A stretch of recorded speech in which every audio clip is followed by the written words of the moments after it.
Hello' viewers সকলোকে নমস্কাৰ জনাই পুনৰ মোৰ অন্য এটা ভিডিঅ'লৈ আপোনালোক সকলোকে স্বাগতম জনাইছোঁ। আজি ভিডিঅ'টো আৰম্ভ কৰিছোঁ একেবাৰে ৰাতিপুৱাৰ পৰাই। ৰাতিপুৱাই শুই উঠি আহি হাঁহখিনি মেলি এয়া কণী নিবলৈ বুলি আহিছোঁ। হাঁহে কণী পাৰিছে, এইকেইদিন ৰেগুলাৰ পাৰিয়ে আছে। এয়া হাঁহ আছে টোটেল মুঠতে 12টা, তাতে মাইকী হাঁহ আছে 10জনী। 10জনী কণী পাৰিছে, দিনে 10টাকৈ পাৰি আছে। তাকে হাঁহ গঁৰালটো খুলি দেখিয়ে ভাল লাগে, মানে ইমান ধুনীয়াকৈ কণীকেইটা পাৰি থৈছে। তাকে কণীকেইটা বোলো নি লওঁ। সেয়া খৰাহীটো হাতত লৈ কণী চাউল নিবলৈ আহিছোঁ। হাঁহ গঁৰালটো কি হয়, মানে চাপৰ হয়, দৰ্জাখন একেবাৰে সৰু, নিবলৈ দিগদাৰ হয়। এইখিনি হাঁহৰ কণী পাই গ'লোঁ। আজি হাঁহে পাৰিছে, এয়া চাওকচোন।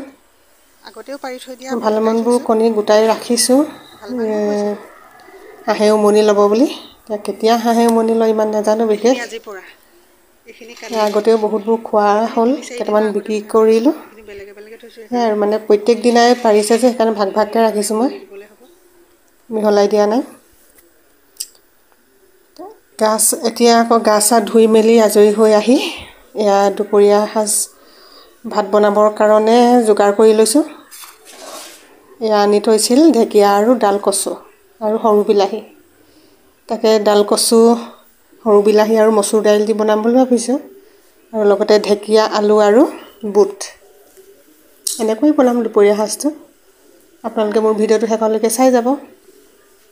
যিসকলে ঢেকীয়া কচুৰ মানে জুতি পাই থৈছে তেওঁলোকেতো জানেই ঢেকীয়া কচু খাই কিমান ভাল লাগে। সদায় খালেও আমনি নালাগে। এই সৰু বিলাহীটো হাঁহ কণীৰ লগত ভাজি খাবলৈও ভাল হয়। আপোনালোকে খাই পাইছে নাই নাজানো, যদিহে নাই পোৱা খাই চাবচোন, ভাল লাগে। হাঁহৰ কণী বাৰু বহুতে খাব নোৱাৰে, এটা গোন্ধ ওলাই কাৰণে। এতিয়া ঢেকীয়াবোৰ বাছি লৈছোঁ। ঢেকীয়াবোৰ আকৌ ভালকৈ বাছি ল'ব লাগে নহয়।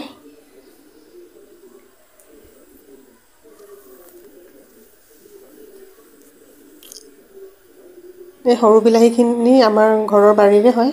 ঢেকীয়া আৰু কচু আমাৰ ঘৰৰ বাৰীৰ নহয়।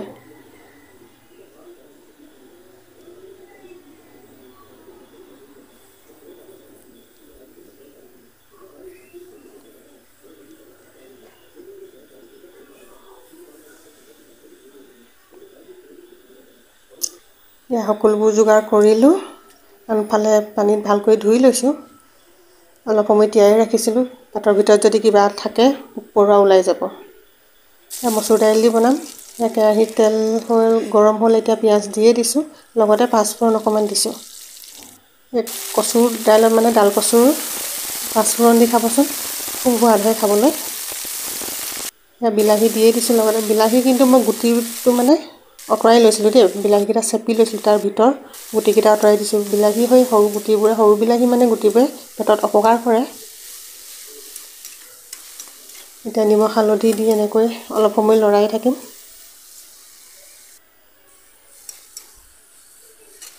ডাল কচু, ঢেকীয়া এইবোৰ মানে ৰেচিপি সকলোৱে বনাব জানেই। ৰেচিপি বুলি নহয়, মানে কি দিনটোৰ ব্লগ হিচাপে দিছোঁ। মানে আজি দিনটোৰ দুপৰীয়া সাজ মানে আমি কেনেকৈনো খাইছোঁ তাকে দেখাইছোঁ। গৰম পানী দি দিছোঁ, এতিয়া অলপ সময় উতলিবলৈ দিম। মচুৰ দাইল অলপ সময় তিয়াই থ'লে, মচুৰ দাইল বুলিয়েই নহয় যিকোনো দাইল হওক, অলপ সময় যদি তিয়াই ৰখা হয় তেতিয়া বনাবলৈ বেছি সময় নালাগে, খুব সোনকালে হৈ যায়।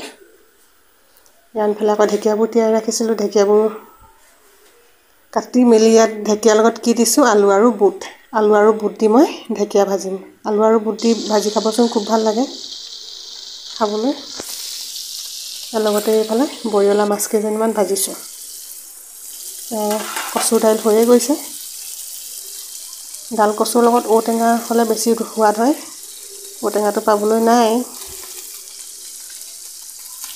এচা হৈয়ে গৈছে।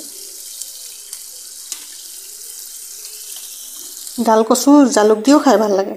জালুক দি ভাজি খাই চাবচোন, জালুকতো খুব ভাল লাগে খাবলৈ।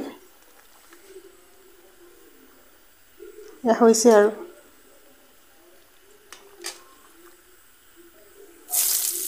আনফালে আকৌ বোলো এই কেৰাহীখনতে ঢেকীয়াখিনি ভাজি লওঁ। তাতে পিঁয়াজ দি দিলোঁ। এতিয়া বুট, ঢেকীয়া আৰু আলু ভাজি কৰিম।